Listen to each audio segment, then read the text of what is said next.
Welcome, everyone, to Meteorology Matters. We often talk about the weather out there, but today we're looking inward. We're exploring something quite extraordinary. Absolutely. It's this idea that understanding ourselves, our own minds, can fundamentally change how we see our work, our passions, Hmm. even the sky itself. Exactly. And we're diving into this fascinating link between, well, human cognition and the atmospheric sciences. How our brains are wired might just shape our connection to weather. It's a really compelling area. We're seeing how specific psychological profiles, even conditions like autism, can really influence career choices and, frankly, lead to outstanding skill in certain fields. Especially fields like ours, like meteorology. Precisely. And today's research really sheds light on that. And we're anchoring this discussion around a really powerful story. It's about Rob Jones, a 44-year-old meteorologist. He's had a long, successful career, but recently received an autism diagnosis. And for Rob, this diagnosis has sort of illuminated his entire life, his whole career path. It's like a key unlocking why certain things felt the way they did. Yeah, making sense of the past through a new lens. Right.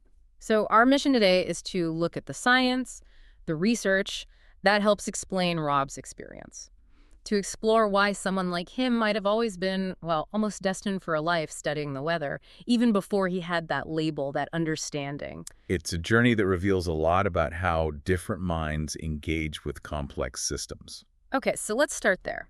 Rob's career is seriously impressive. On-air work, high-pressure forecasting. I mean, he's navigated some incredibly demanding situations. Definitely. Predicting severe weather, that's immense pressure. And he achieved all this without knowing about his autism. So you have to ask, right, what was going on underneath? What inherent traits might have been guiding him, almost unconsciously, toward meteorology? Like an invisible hand pushing him towards patterns and systems. Yeah, exactly. Towards the atmosphere, which is, chaotic but also follows rules. What was drawing him in? Well, this is where a really key idea from psychology comes in, the empathizing-systemizing theory, or ES theory.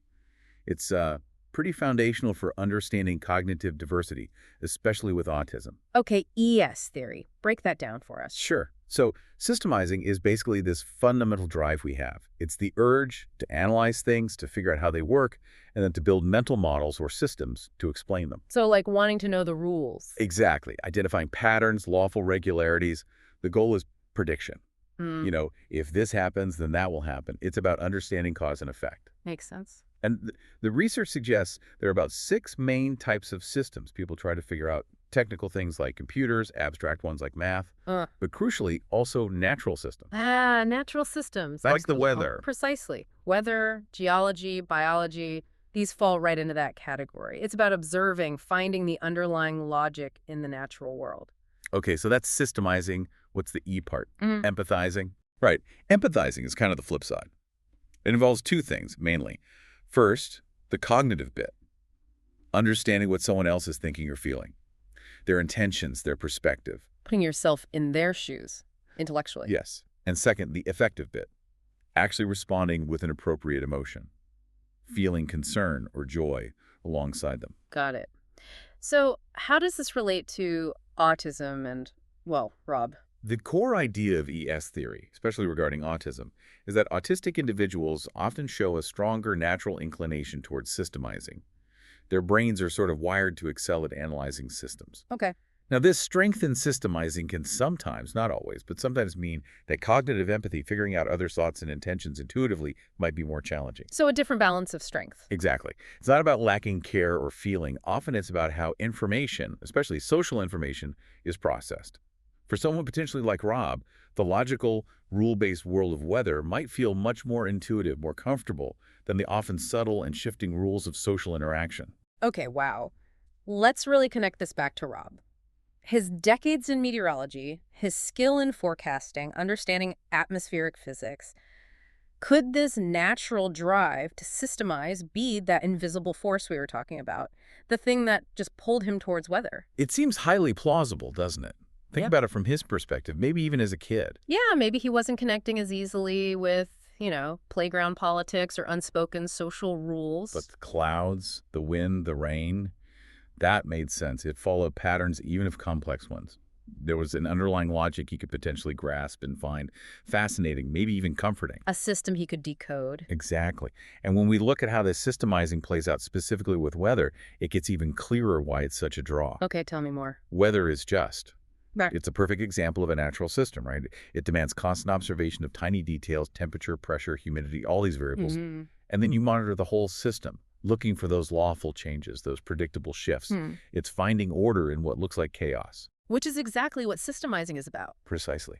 And the research points out that autistic individuals often have this deep drive to find truth in data. And by truth, they mean precise, reliable, consistent patterns. Facts you can count on. Not guesswork. Right. It's about observation, logic, deduction. The atmosphere provides this incredibly rich, data-filled environment for a systemizing mind to explore. Can you give some examples of how this actually looks? How autistic people might engage with weather differently? Yeah, the research highlights some really interesting behaviors. For instance, some might repeatedly ask about the forecast, even if they just heard it. Why? It might not just be curiosity. It could be fulfilling a need for routine, for sameness, confirming the world is predictable, or maybe just finding pleasure, actual comfort in knowing that information, that system. Okay, that makes sense. What else? Well, think about memorizing cloud types in intricate detail, not just the names, but how they form, what they signal, or meticulously tracking daily weather, maybe keeping logs or databases. Becoming a personal archivist of the weather. Kind of, yeah. Or compiling historical data, looking at past storm tracks, comparing conditions. These aren't just hobbies. They could be ways of imposing control and predictability. Almost like managing anxiety about the unpredictable. Exactly. It's turning something potentially overwhelming into a system you can understand, categorize, and to some extent predict. It gives both intellectual satisfaction and a sense of, well, calm. This is fascinating. And it leads into another concept you mentioned, hyper-systemizing. What's that about? So hyper-systemizing is like taking that systemizing drive up a notch. It's an even stronger preference for systems with very low variance things that are highly predictable, super consistent, where the rules are crystal clear. Okay, extremely rule-bound things. Right. And sometimes this intense focus can manifest in behaviors that might look repetitive from the outside, but they serve an internal purpose, providing that predictability and comfort. And how does this connect to special interests? I've heard that term used with autism. It connects very strongly. Research suggests that somewhere between 75% and a massive 95% of autistic individuals have what are called special interests. Wow, that high. Yeah, and these aren't just casual hobbies. They're intense, absorbing passions. They often start really young, too, like between ages 1 and 4. So very early on. Very early. And here's the kicker. These special interests very often aligned with these highly systemizable domains we've been talking about. Things you can collect, categorize, understand the rules of. And weather is one of those. Weather is explicitly mentioned in the research as a common example of a special interest for autistic individuals. It fits the bill perfectly complex, but rule-based. So let's think about Rob again. Looking back now with his diagnosis, Yeah. his whole career path wasn't just a job choice, was it? It sounds like it could have been this natural flowering of a deep-seated special interest. Very possibly. An unconscious cultivation, starting way back in childhood, that just naturally led him towards meteorology. And think about the advantages. If your brain is already wired to systemize, to see patterns, that kind of focus can train your perception. Exactly. The research talks about how it can hone perceptual processing.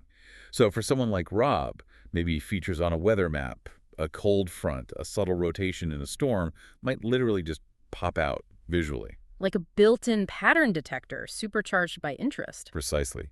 It's not just helpful for developing talent, it's apparently a strong predictor for people going into STEM fields, science, tech, engineering, math. It's almost like his brain was pre-configured for this kind of work. Makes his career seem less like a choice and more like an inevitability, in a way. A place where his unique mind could really shine. It validates the journey, doesn't it?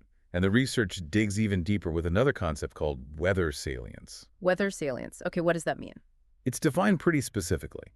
It's the degree to which you assign psychological value or importance to the weather, how much you're naturally attuned to your atmospheric surroundings. So not just noticing if it's raining, but how much it matters to you psychologically. Exactly. How much mental space or importance it occupies for you. And what did the research find about weather salience in autism?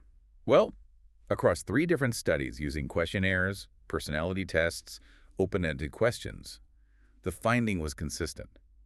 Autistic individuals tended to show a higher degree of weather salience compared to neurotypical people. Higher. Okay. Significantly higher. Or subtly. Sometimes subtle, but consistently higher. It supports this idea that there's a genuinely stronger, deeper connection there. What else did they find? The qualitative data, the written answers, was really revealing. When autistic participants described why they liked weather, they often talked about it as a predictable and/or categorical system. They focused on the rules, the patterns. Back to systemizing. Exactly. And here's something fascinating. They often wrote about twice as much about why they liked weather, and in much greater detail, than the neurotypical participants. Wow, so a deeper level of engagement, more reflection. It really seems so. It wasn't just a surface-level interest. Were there specific numbers, like survey results? Yes, definitely. In 2 studies, the percentage of autistic participants saying they had a general interest in weather was significantly higher, around 73% in one, 70% in the other, Compared to? compared to the neurotypical groups in those studies. And even more striking, when asked directly, are you interested in becoming a meteorologist? Yeah. The vast majority of yes answers came from the autistic participants. In one study, it was something like 31 out of 36 yes responses. That's huge. That really suggests a powerful pull towards the profession itself. Not just liking weather, but wanting to do meteorology. It paints a picture of an internal gravitation, doesn't it? Almost like an innate calling for some. But it's important, as you said, to remember autism is a spectrum, right? The research acknowledged nuances. Absolutely. It's not uniform. The researchers themselves highlighted the heterogeneity. You might have someone with high weather salience, very attuned, but maybe they wouldn't say they're explicitly interested in a hobbyist way. Or vice versa. Interested, but maybe less subconsciously focused on it. Potentially, yes. The connection manifests differently. It's not a single path. And they also mentioned selection bias, right? What does that mean here? It just means that the people who chose to participate in a study about weather might already be more interested in weather to begin with, especially if they saw it advertised. Ah, okay. So the results might be amplified a bit because the participants were self-selecting. It's possible, yes. It doesn't mean the findings are wrong, but it's context. The real level of interest across the broader autistic population might be slightly different, but the core finding of a strong link seems robust. So for Rob, looking back, his journey makes sense within this pattern, but it's still his unique journey. Exactly. His experience reflects this broader trend of diverse minds finding their niche, engaging with the world in ways that work for them. It shows there isn't just one way to be passionate about weather or good at understanding it. It validates his path, his skills, his struggles, all of it. Precisely. And the research also looked beyond just the autism connection at meteorologists more broadly. Oh, what did they find there? There was a study comparing meteorologists to engineers and physicists. Interestingly, meteorologists scored higher as a group on both empathizing and systemizing. Both. That's interesting. Why might that be? Well, think about the job. You need the systemizing for the hard science, the forecasting. But many meteorologists also need to communicate complex, sometimes scary, information to the public.